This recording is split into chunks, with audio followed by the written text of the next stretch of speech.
आज का जो हमारा टॉपिक है वह एक त्रिभुज से लिया गया है। इसमें यह आपको बताया जाएगा कि जो त्रिभुज होता है, तो चूँकि हमको पता है कि त्रिभुज के तीनों अंतःकोणों का जो मान होता है वह 180 अंश होता है। देखिए त्रिभुज के तीन अंतःकोण, देखिए 3, 2 और 1, यह त्रिभुज के जो है तीन अंतःकोण हैं और त्रिभुज के तीनों अंतःकोणों का योगफल चूँकि हमको पता है ऑलरेडी कि 180 अंश होता है। ठीक है ना।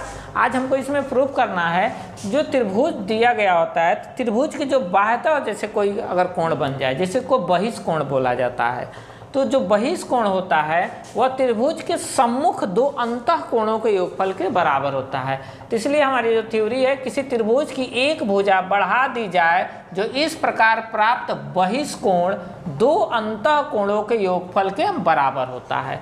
यानी देखिए त्रिभुज के दो अंतःकोण उसके सम्मुख बहिष्कोण के योगफल के बराबर होता है। तो देखिए यह अंतःकोण है और उनका योग जो है उनके सम्मुख मतलब सामने वाला बहिष्कोण, यह बाहरी कोण है, इसे बहिष्कोण कहा जाता है, इनके योगफल के बराबर होता है। तो आइए हम इसमें सिद्ध करते हैं।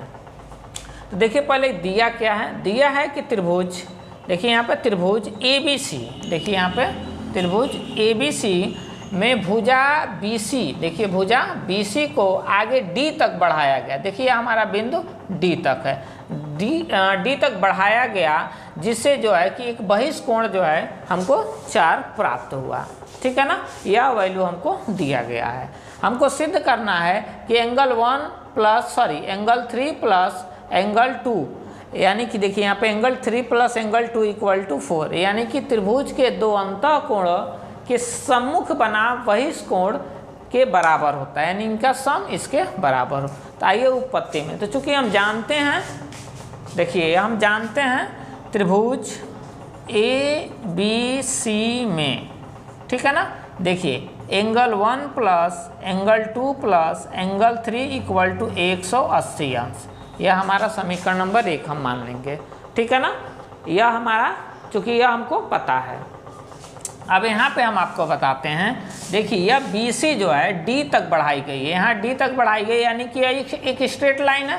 तो हम लिखेंगे रेखा, हम इसको BD भी लिख सकते हैं, रेखा BD पर, ठीक है ना। तो आइए रेखा BD पर देखिए यहाँ पे दो एंगल बन रहा है, एंगल BCA यानी यह कोण नंबर 1 और प्लस एंगल DC, देखिए DCA, ठीक है ना। इन दोनों कोणों का योगफल 180 अंश होगा।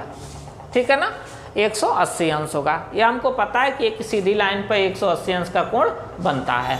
अब देखिए हम इसको लिख सकते हैं BCA को, देखिए BCA यानी इसका नंबर दिया गया 1, यानी हम लिखेंगे 1। इसी तरह से इसका एंगल नंबर दिया गया 4 बराबर 180 डिग्री। अब देखिए यहाँ पे दो समीकरण हमको मिल गए। अब देखिए इसमें होता क्या है, किसी भी समीकरण का जब एक पक्ष बराबर होता है तो दूसरा पक्ष भी आपस में बराबर होते हैं, यह नियम होता है। ठीक है ना। तो देखिए यहाँ दिया गया इसका जो RHS है, दोनों का RHS जो है बराबर है, तो इनका LHS भी आपस में बराबर होगा। अर्थात हम लिख सकते हैं angle 1 plus angle 2 plus angle 3, यहाँ हम लिख सकते हैं समीकरण नंबर 1 और 2 से। ठीक है ना। देखिए बराबर यह जो हमारा वैल्यू है एंगल 1 प्लस एंगल 4, दोनों पक्ष बराबर हो गया। अब देखिए इसमें दोनों में जो कॉमन एंगल है वह 1 1 है, यानी 1 जो एंगल है दोनों में सेम है, यानी यह क्या हो जाएगा, यहाँ से कैंसिल हो जाएगा, या इसका मान यह कैंसिल हो जाएगा। तो हम लिख सकते हैं यहाँ पे angle 2 plus angle 3 equal to angle 4। ठीक है ना। अब देखिए यह हमको यही यहाँ पे क्या करना था, प्रूफ करना था। ठीक है ना। तो इसी तरह से जो है कि प्रूफ किया जाता है। यानी एक बार आपको फिर से बता दें कि किसी भी त्रिभुज के अंतःकोण, किसी भी त्रिभुज के दो अंतःकोण उसके बने सम्मुख बाह्यतः कोण के योगफल के बराबर होते हैं। जैसे देखिए यह अंतःकोण है 2 नंबर और 3 नंबर, इसके सम्मुख जो है बाह्यतः कोण 4 बना है, तो इनका जो सम होगा इनके कोण नंबर 4 के बराबर होगा। इसी तरह से प्रूफ किया जाता है।